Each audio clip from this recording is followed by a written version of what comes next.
Okay, great. Welcome everyone to Aurora Hills, and I wanted to welcome everybody. We have 30 people on Zoom right now. Hopefully everybody can hear us now. I think our sound issues are good. So just wanted to welcome everyone again.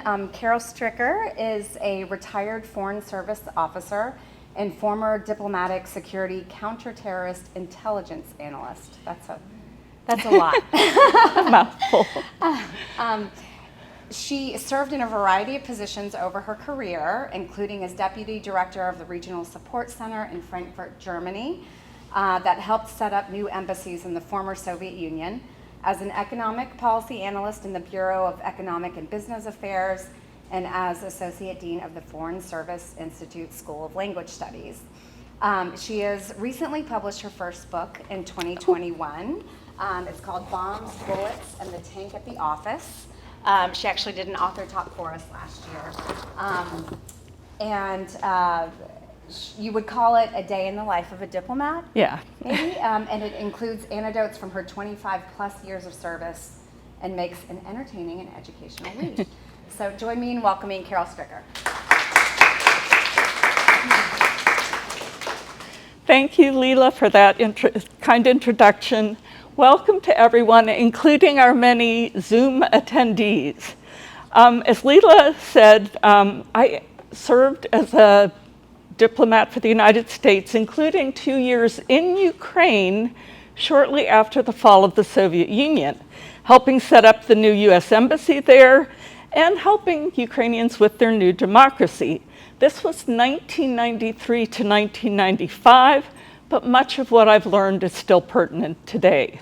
So my talk has 3 parts. First is an overview of Ukraine, including geography, which will be important, linking it to the news we're seeing daily. The second part will be a bit of Ukrainian history and culture, and I will conclude with a few stories from my time in Ukraine and link it all again to today. And after each section, I will give time for questions, and I'll be happy to stay after. So starting with the photos, which I'm so happy that you guys already know, the blue and the yellow is the flag of Ukraine. You will see it on newscasters, you will see it on sports teams, even if they're not Ukrainian. It's a sign of support. The blue for the sky of Ukraine, the yellow for their golden wheat fields. Is it supposed to be even amounts? I mean, it's the same. Yeah, they are the same. I'm not sure what happened on the screen, but yeah, it's we're going to clearly have computer issues. Now, you might also see, like on a sports team, although some of the people who wear this will be kicked out, a Z. You will see it on the tanks invading Ukraine. Those are the Putin supporters, the supporters of the war. It's an abbreviation of the Russian phrase, za pobyedu, victory. Okay, but now let's go to the quick geography lesson. Okay, and here you see the Russian Federation, okay? And then you see Ukraine. So clearly, Putin had to invade Ukraine because it was really a threat to Russia, not. Ukraine looks small here, but it's actually about the size of Texas. So it is not small. Okay, moving right along, you can see it's not in a really good neighborhood. It has Russia, and it has Belarus, which, if you'll remember from early on, Russian troops stationed in Belarus to invade Ukraine too. Belarus pretty much, the government does what Putin tells it to do. Now, in the early days of the invasion, you will remember that Russia targeted Kiev, which is the capital. That makes sense. If you're an invading army, and I will repeat this several times, Russia is not Ukraine. Russians are not Ukrainians. You know, Putin is like, oh, you know, Ukraine is a part of us. The Ukrainians will welcome the Russians in. This was a shocker to the poor conscripts when they went into Ukraine and they were facing bullets and other bad stuff. So anyways, interestingly, Russia also targeted Chernobyl. And many of you remember Chernobyl, where they had the nuclear meltdown. And a third thing was in the east, you will hear the Donbass region, which is over in here, that there were a lot of Russian speakers being abused by the Ukrainians. And so Putin had to go in and help these poor Russian-speaking Ukrainians. Now, when I was in Ukraine, shortly after Ukraine became independent, Russian speakers, or of Russian origin, ethnicity, had every right to go back to Russia. But they stayed in Ukraine because Ukraine was free and democratic. Ukraine was really fighting hard against the corruption that is epidemic in Russia. So in fact, the Russians were staying in Ukraine because they had a better life. 2015, 16, 17, 2022, this has not changed. The Russians, we have Spanish speakers in Florida. That doesn't make Florida Spanish. And we're not abusing Spanish speakers in Florida. So that's kind of similar to what's happening in the East. So here's, 3 targets from the Russian invasion. Now, it very much worried me that Russia targeted Chernobyl. You know about the meltdown, and it has been safe, though, from any further nuclear incidents for decades, because a multinational conglomeration of some 40 countries, they built a sarcophagus over the defective plant. They monitored it, they were taking care of it. And so why would Russia target this defunct plant? Well, my concern was they would start up a nuclear incident, or they would steal nuclear material and create dirty bombs or something else. There was really no reason for the Russians to do that. So we do know, however, Russia was pushed back from Kiev, they were pushed back from Chernobyl, and they started focusing more on the east, and particularly, I think you've all heard of Mariupol, which was just leveled. And the Russians have always wanted warm weather ports that would be open, not iced in, 365 days of the year. So here you have Russia, here you have like Odessa, you have Simferopol, Yalta. They want this territory, and they occupied Crimea. They occupied Crimea as early as 2014. And unfortunately, the international community did nothing, and I think that actually emboldened Putin to continue his nastiness. But so Russia has occupied Ukrainian sovereign territory for years. Now they want the land link. So this is why there is so much carnage going on in this area, because the Russians want those warm water ports. And there's also, this is where Ukraine is exporting grain to the world, and you're seeing higher grocery prices. Ukrainian grain is not leaving the port. Russia is using the ports, the grain, as a weapon of war. And of course, since the Ukrainians can't sell their grain, they are not getting money in to support their government. Okay, and an interesting historical fact under Putin has a history of invading and occupying other countries during the Olympics.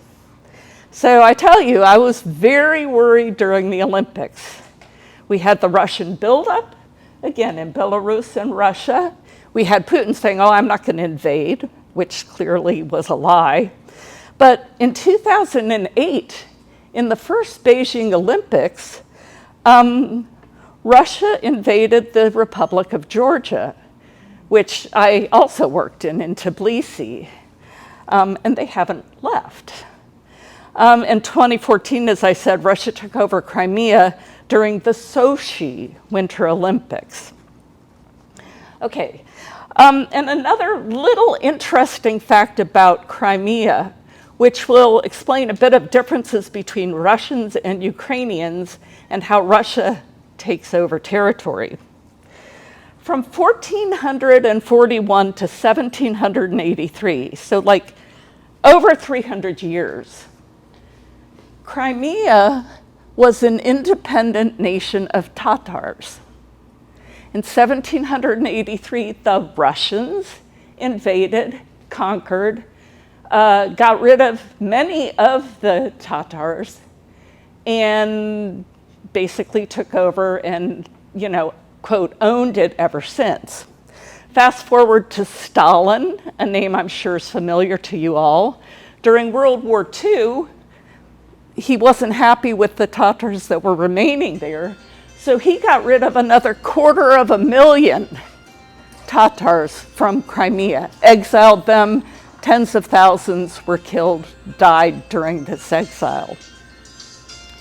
They, today, under the Ukrainian, well, not today, before the Russian invasion, under the Ukrainians, many of the Tatars were returning to their homeland of Crimea. When the Russians came, they have been advocating for a return to Ukrainian sovereignty at the UN. They have been advocating for independence from Russia, and of course they're getting abused again, imprisoned, exiled. And now, today, in the homeland of the Tatars, there's maybe 1 in 10 of that ethnicity remaining in Crimea. So think about that. That's how Russia takes over. Hasn't changed in hundreds of years. Okay, so any questions on that real quick geography lesson and anything online? Okay, so I'm going to go to the next thing, which is the history and culture part of this. So we're going to go back a little farther than 200 years. 2 key facts. Ukraine has been invaded and occupied by foreigners for centuries, and mainly because it is agriculturally rich and a little bit difficult. You can see from the map there's not mountains or rivers protecting it. So it's not impossible to defend, but a difficult to defend country. It's known as the breadbasket of the former Soviet Union. It produces 18% of the world's sunflower seeds, think cooking oil. And I love traveling through the countryside when the sunflowers were in bloom. It was just glorious. They also produce 13% of the world's corn, 12% of barley, and about 8% of wheat. This is hurting our pocketbooks because they can't produce anymore. And the Russians are mining Ukrainian farmland and factories. They're mining everywhere. They do not want the Ukrainians to be able to go back. So, okay. And I talked about, the grocery prices going up, gas prices we all know are going up. Germany particularly, Europe gets a lot of their gas from Russia. And I'm very thankful that finally Germany is saying enough is enough. We are going to cut off our purchases by December, I think, of Russian gas. But so gas prices at the pump. This is a war that is directly impacting us. Okay, so a little bit of history. Whoops, went the wrong way, sorry. Okay. According to Ukrainians, Kiev, the city, was founded by 3 brothers and their sister as early as 482. Now, some historians say, oh, no, it was in the 500s. But you know, they've already celebrated their 1,500th year anniversary. Pretty impressive. Meanwhile, Moscow was founded in 1147, hundreds and hundreds of years later. Russians such as Putin like to claim Kiev because it gives them that history, but it is not Russian. And again, Russians are not Ukrainian. Kievan Rus was a loose federation around Kiev, and it encompassed a variety of people, including the Eastern Slavs, the Norse, the Balts, and the Finnish peoples. Okay, again, this is Ukrainian history. Under Volodymyr the Great, he adopted Christianity in 998. We have St. Sophia's Cathedral, completed in, yes, that's not a typo, 1037 during Yaroslav the Wise. We also have, this is Pecharsk Lavra Monastery complex. It's a huge complex. Kiev was the center of Christianity for this region, and this includes monasteries, churches, chapels. It's a huge and beautiful complex. And part of it, again, it started as a rock-hewn cave monastery. Again, the year 1015, over 1,000 years old, more than 1,000 years old. So we're going to go through a short history and food for thought. Okay, we have Kiev established in 482, Moscow established hundreds of years later. The Kievan Rus Federation lasted several hundred years, then it was sacked by the Mongols. The capital sacked by the Mongols, so didn't last beyond 1240. From the 1200s to 1795, so, you know, almost 600 years, Lithuania, the Grand Duchy of Lithuania, controlled Ukraine, and this included some Polish influence for a time. In 1795, Ukraine was partitioned among the Russian Empire. This is where the Russians really get involved, Kingdom of Prussia, and the Habsburg or the Austrian Empire. These empires, of course, ended in 1918 in World War I. So, in fact, Ukraine was under Russia for, you know, maybe 1795 to 1980, 100 plus years. And then from 1922 to 1991, the Soviet Union ruled it. So hey, why is Russia saying Ukraine is Russian? Why don't the Lithuanians say, hey, we had it for hundreds of years, it should be ours, you know? The Russian claim to Ukraine is a lie. And an interesting note, because it sounds like we've got a lot of people here who watch the news. You may have heard back in February, even before Russia invaded, there was a, I think he was a Kenyan diplomat, yes, a Kenyan diplomat to the UN. And he rebuked Putin at the UN. He said, look, every African country have our boundaries set by colonial powers, you know, set in London or Paris. He said African nations choose to look forward rather than form nations that look ever backward into history with a dangerous nostalgia. And he said, we follow UN rules because we want something greater than war. We want something greater forged in peace. So, you know, how come Putin doesn't get it? Putin is setting so many dangerous precedents in this war. might makes right. Get nuclear weapons, you can do whatever you want. War crimes being the norm and not the exception. He's extremely scary. So now we're moving up to the 1900s and the Soviet control of Ukraine. And one of the things the communists did was they made communes of the agricultural, the little farms and settlements of Ukraine. They basically pulled all the Ukrainian farmers together and said, work your farms collectively, we're going to take all the produce, and basically you're going to starve. Something similar to what they're doing today. We're taking your land, you're going to starve. At that time, historians claimed the lives of almost 4 million people, or about 13%, more than 1 in 10 of the population of Ukraine at that time. This is what Russia does when it wants somebody else's territory.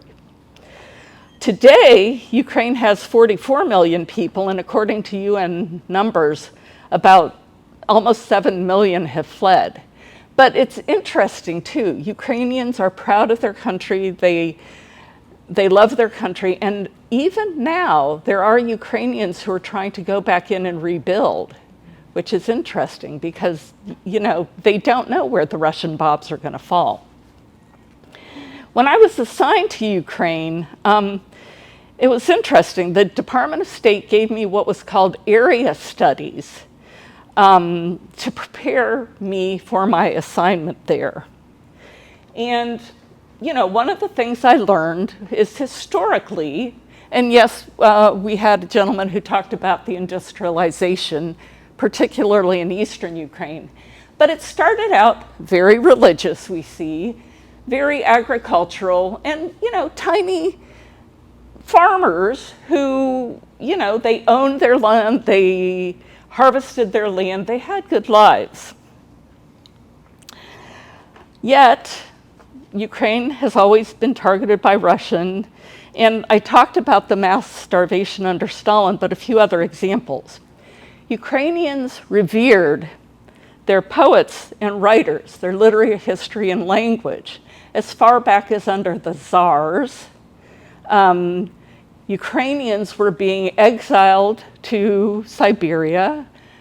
They were being jailed, they were being killed for advocating for Ukrainian independence, advocating for just the use of the Ukrainian language. And they had a tradition of these traveling like troubadours, these people who would go from village to village, and they would share the news, they would share their poetry, they would share songs. And the Russians very much did not like the idea of an independent and honest social media of the day. So they said, the communists, they said, oh, we're going to have the best troubadour of Ukraine competition. So the troubadours came, and they were all shot and killed. That's how Russia deals with independent thought and news. They also targeted educators. Now, this is a story from my time in Tbilisi, the other former Soviet republic I worked in. When we were setting up the embassy, the US embassy in Baghdad after the Second Iraq War, it was huge. Many of you may know that it was just huge. And there weren't enough American diplomats to staff it. So the Department of State put out a call to foreigners, to our foreign national staff working at our embassies, and they said, can you come help? If you're in the motor pool, if you're in the budget shop, if you're consular support, come help us set up the embassy. It's in a war zone, but we need you. So my budget analyst in the US Embassy in Tbilisi, he came to me and he said, Carol, he said, I want to volunteer. He said, when the Russians when the Soviets invaded my country, think of that, invaded, he said they disappeared, which is the euphemism for killed and the family never found the body, disappeared his father. His father was the village schoolmaster, educated, could think for himself, respected in the town. The Soviets came in the middle of the night, took him away. Again, they never found his body. So my foreigner, he's not even an American, he's volunteering to help set up our US Embassy in Baghdad. And he tells me, Carol, when you Americans came to my country, you brought democracy and freedom and prosperity. And he said, I want to return the favor, say thank you to America by helping Americans set up their embassy in Baghdad and thereby helping the Iraqi people get these same things. Pretty amazing. So the Soviets also targeted the church. Heaven forbid that you have an independent power. So many of the churches were turned into museums or warehouses or whatever. And then even private citizens. And again, my Ukrainian teacher, I learned Ukrainian at the Foreign Service Institute. I had some Russian. Russian is a little bit similar to Ukrainian, so enough that, it got me in trouble a few times using Russian when I should have been using Ukrainian. But when I got to Ukraine, oh my gosh, I never had a problem, even in the toughest situations, because the Ukrainians, when I opened my mouth to speak Ukrainian, they're like, oh my gosh, you speak our language, we're so honored. And when they learned that the US government, we were calling ourselves the sole remaining superpower at the time, but we were a pretty powerful country, and the US government had sent me to Ukrainian training for 8 months. And the Ukrainians were so honored. And I would go into my counterparts' offices, and remember, you couldn't speak Ukrainian in Ukraine if you wanted to get ahead. You had to speak Russian. So my counterparts had their Ukrainian dictionaries on their desks in the office because they were trying to perfect their own language. So my teacher, Russia even targeted individual citizens in Ukraine. He was a teenager. He had what he thought was a sense of humor, was making jokes about the Soviet regime. This was a standard thing in Ukraine. The people didn't have power, but they certainly could joke. And if we have time, I'll share you a few jokes. But he was picked up, thrown in an insane asylum, and fortunately he got out after about 10 days, but he was electroshocked, drugged, all that nasty stuff, because he had made a few jokes about the government. And then politics, of course. The Russians will target any political figure who doesn't toe their line. And I had the good fortune to be in Ukraine in 1994 when they had what I consider to be, the first really free presidential election. And they got rid of the candidate who was openly pro-Russian, openly paid for by Russia. And I tell you, the first 2 days after that election, there was dead silence in the streets. There was tension. You could cut it with a knife. They were truly afraid they were going to be invaded by the Russians. And they weren't. So by day 3, they were out partying in the park, singing Ukrainian songs, and within a couple of weeks, all the Russian heroes of the Soviet Union on their street signs were being replaced by the Ukrainian cultural heroes. So again, very, very interesting. And a final thing, nuclear weapons. This is kind of the elephant in the room, because some of you may know that when Ukraine went independent, they agreed to give up their nuclear weapons. And they had over 1,700 nuclear missiles, nuclear warheads, including aimed, towards the West, towards us. And they accepted US assistance in dismantling them in exchange for security guarantees from Russia and the United States. And later, just to have even more solid security assurances, at the end of 1994, the Ukraine, US, Russia, and the UK signed the Budapest Memorandum, which basically said that these countries, including Russia, promised to respect the sovereignty and territorial integrity of Ukraine.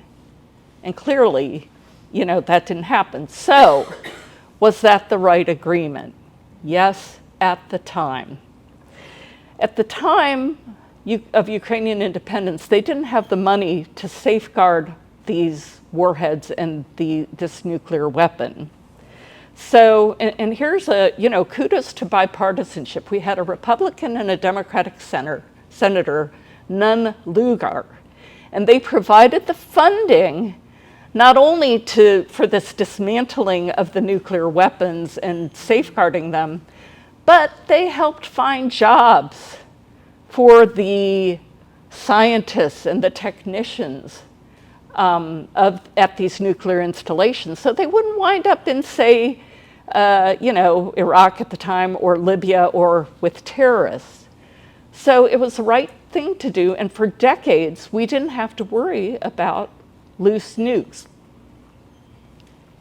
I also, having known Ukrainians, they would not use nuclear weapons, not as a first strike, and I really can't imagine, even with Russia attacking, they would not use nukes. They were at ground zero for Chernobyl. They saw the devastation that this was a nuclear power plant accident. This was not a targeted nuclear destruction, and they saw how much damage it would cause. They would not, as Putin is doing, threaten to use them and actually have the world in fear that they would.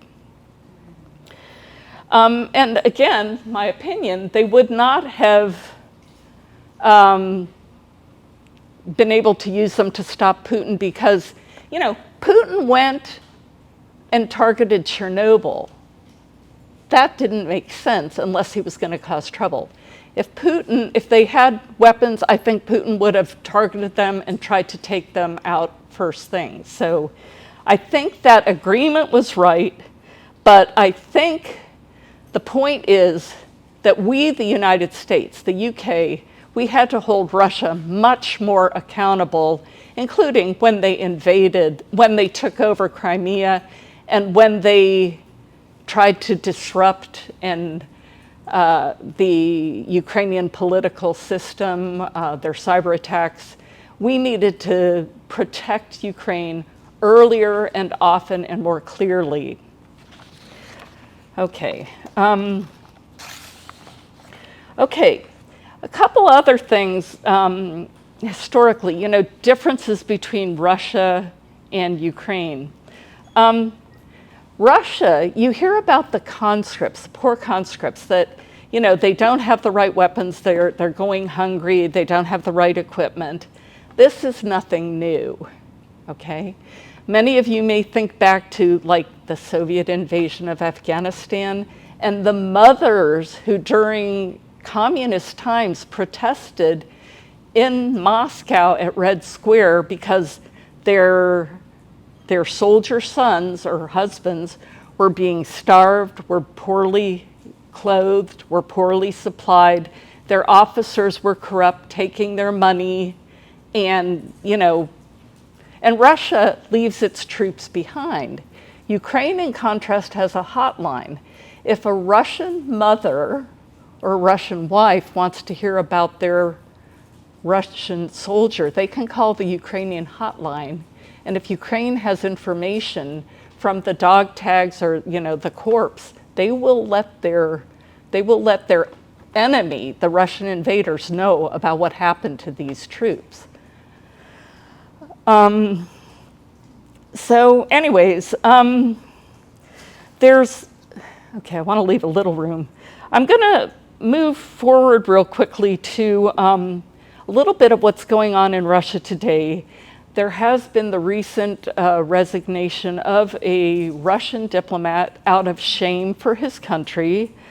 There was the news commentator, the Russian news commentator, many of you may have seen on national TV, who's, flashing a signboard like Putin's lying about the war. Russian conscripts, Russian soldiers are refusing to serve, and the Russian military is trying to keep that under the table because, they're trying to conscript more people to fight, and they can't get the people that they currently have to fight because they consider it an illegal war. Males of fighting age, conscript age, are leaving Russia, as are many of the small businesses, so many Russians.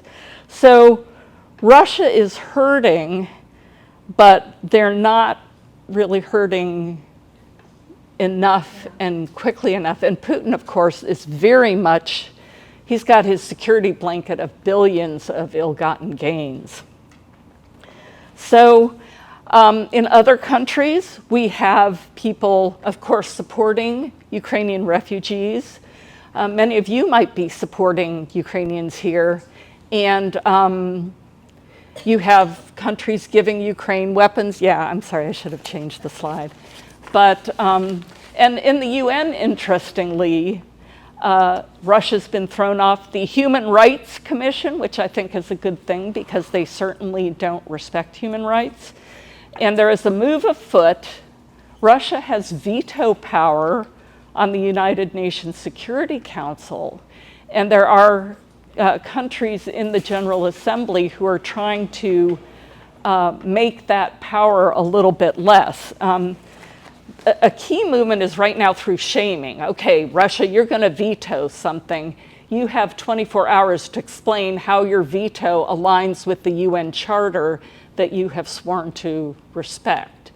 And, the General Assembly is trying to gather enough countries to overcome these vetoes to make their own policies too. So there is a little bit of positive thing. Let me, because I want to leave plenty of time for questions.